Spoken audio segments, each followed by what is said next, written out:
Dahil naman sa matinding init na itala kanina ang pinakamataas na demand sa kuryente para sa Luzon Grid. Umaaksyon si Michelle Rosa Ople.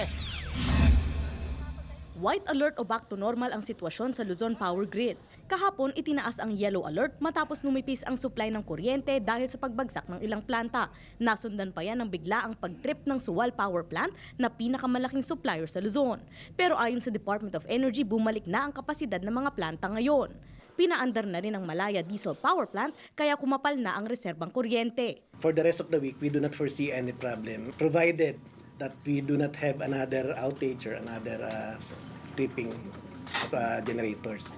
Pero binabantayan pa rin ng NGCP ang pagtalon ng konsumo ng kuryente. Ngayong araw kasi pumalo na sa 9,255 megawatts ang naggamit na kuryente sa Luzon Grid. Ito na ang pinakamataas na naitalang demand sa grid sa kasaysayan. Kada 1 degree centigrade kasi na taas sa temperatura ay katumbas ng 100 megawatts na dagdag sa konsumo sa grid.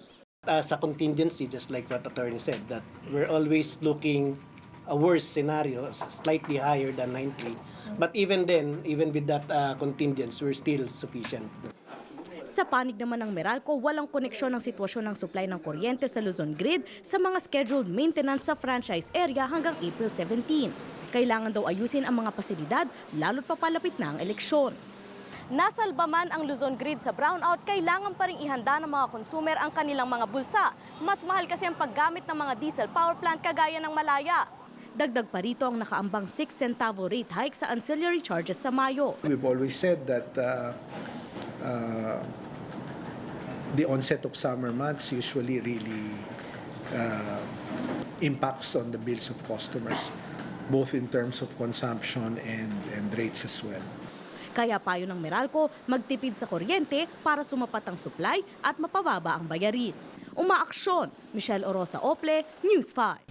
Be sure to come back. Use 5 everywhere. Copyright 2016.